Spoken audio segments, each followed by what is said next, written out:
Pedro e esse é mais um vídeo do Estrelando.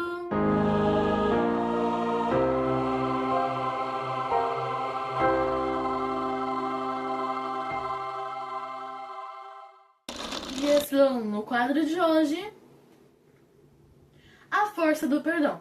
O verso para memorizar está lá em Efésios 4, verso 32, e diz assim: ao invés disso, sejam bondosos e tenham compaixão uns dos outros, perdoando-se como Deus os perdoou em Cristo.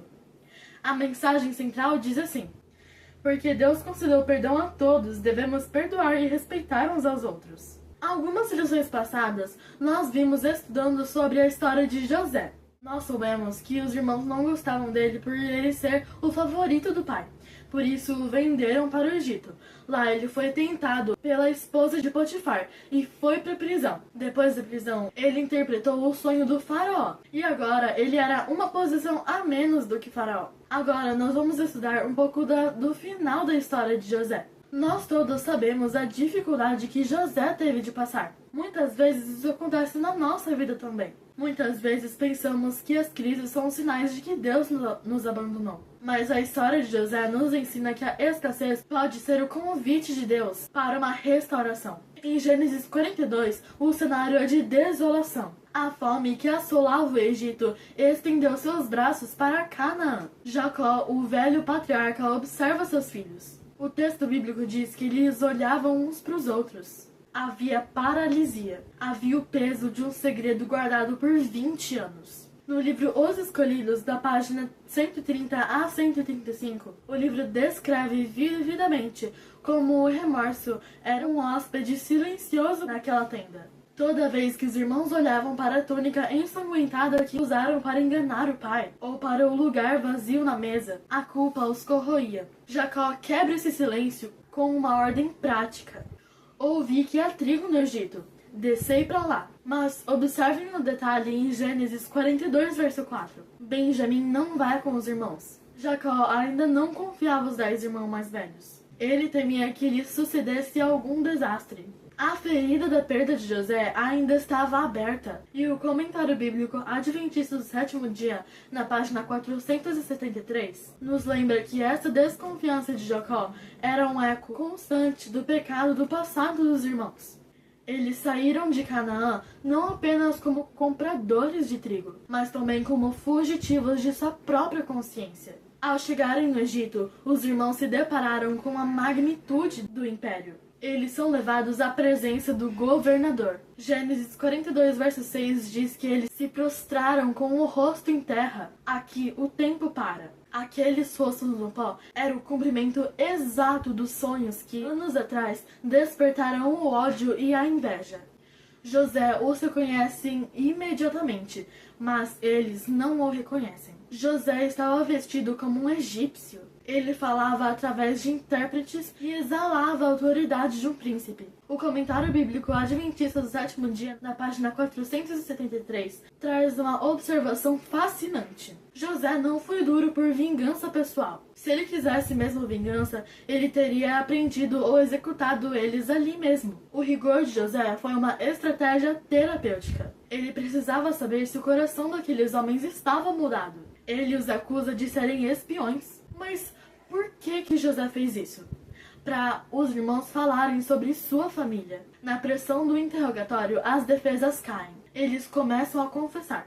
Somos 12 irmãos, um já não existe. Ao dizerem um já não existe, eles já estavam mentindo para eles mesmos e para o governador. Mas a presença de José ali era prova viva de que o passado nunca morre por completo. José os coloca na prisão por 3 dias. No silêncio do cárcere, a voz de Deus fala mais alto. O livro Os Escolhidos, na página 133 a 138, detalha as conversas sussurradas entre eles. Verdadeiramente somos culpados no tocante ao nosso irmão. Eles não estavam falando da acusação de espionagem. Eles estavam falando de 20 anos atrás. Rubem, o mais velho, recorda que ele tentou salvar José, mas ninguém o ouviu. José ouvia e entendia tudo, porque os irmãos achavam que ele não entendia hebraico. Imagine a emoção de José ao ouvir que seus irmãos finalmente sentem um peso pelo erro que eles fizeram. O comentário bíblico Adventista do Sétimo Dia comenta que as lágrimas que foram derramadas quando José estava saindo de perto deles, não eram de tristeza, mas de esperança. Ele consegue ver os primeiros sinais de arrependimento.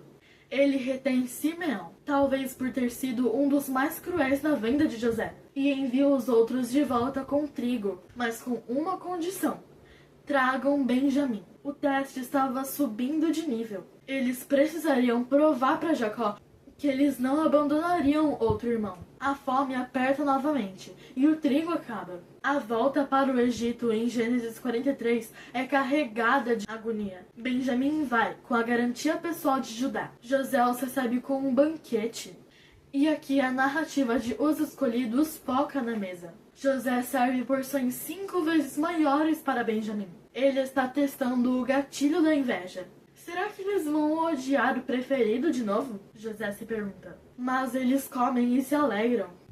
A inveja parecia ter dado lugar à proteção. Mas o golpe de mestre vem em Gênesis 44. A taça de prata é escondida na sacola de Benjamim. Quando os guardas os alcançam e encontram a taça, os irmãos rasgam suas vestes. É o momento da verdade. José oferece uma saída. O culpado fica como escravo. Os outros podem voltar em paz para o seu pai. Era a chance perfeita para se livrarem do novo preferido e voltarem para casa sem culpa técnica. E é aqui que surge o novo Judá. O homem que outrora decidiu vender José por 20 moedas de prata, agora se coloca entre o carrasco e a vítima. Ele implora para ser escravo no lugar de Benjamim. O comentário bíblico adventista na página 447 afirma que este é o ápice da transformação no caráter. O sacrifício substitutivo de Judá quebra o coração de José. Gênesis 45 começa com um grito: "Fazei sair a todo o povo da minha presença", disse José. José estava sozinho com os seus irmãos. Ele chora tão alto que a casa do faraó ouve. "Eu sou José. O meu pai ainda está vivo?" O terror nos olhos dos irmãos é indescritível. Eles esperam a morte, mas recebem um abraço. A mensagem de José nos versículos 5 a 8 é o coração dessa lição de hoje. Ele diz: "Não vos entristeçais, nem vos pese aos vossos olhos por me haverdes vendido para aqui, porque para a preservação da vida Deus me enviou adiante de vós." O comentário bíblico na página 477 destaca que José não ignorou o pecado deles, mas ele escolheu focar na providência. Ele entendeu que Deus é capaz de pegar os fios tortos da nossa maldade e tecer um tapete da salvação. José diz: "Não fostes vós que me enviastes para cá, mas foi Deus." Que maturidade espiritual! Ele convida a toda a família para Gósen, o melhor lugar da terra. Ele não quer apenas perdoar, ele quer restaurar a comunhão. Agora damos um salto para Gênesis 50, do 15 ao 21. Jacó morreu. Com a morte do pai, o antigo medo ressurge. Os irmãos pensam: agora José vai nos retribuir todo o mal. Eles enviam uma mensagem fictícia, atribuída ao pai falecido, pedindo perdão. Eles ainda não conheciam o coração de José. Eles ainda viviam sob a lógica do olho por olho. José chora novamente ao ouvir isso. Ele responde com as palavras que deviam estar gravadas em nossos corações: "Acaso estou eu no lugar de Deus?" Ele reconhece que o julgamento pertence ao Senhor, não a ele. Ele reafirma o conceito: "Vós, bem, intentastes o mal contra mim, porém Deus o tornou em bem." Como Os Escolhidos conclui, a história de José não é sobre o sucesso de um escravo que virou primeiro-ministro.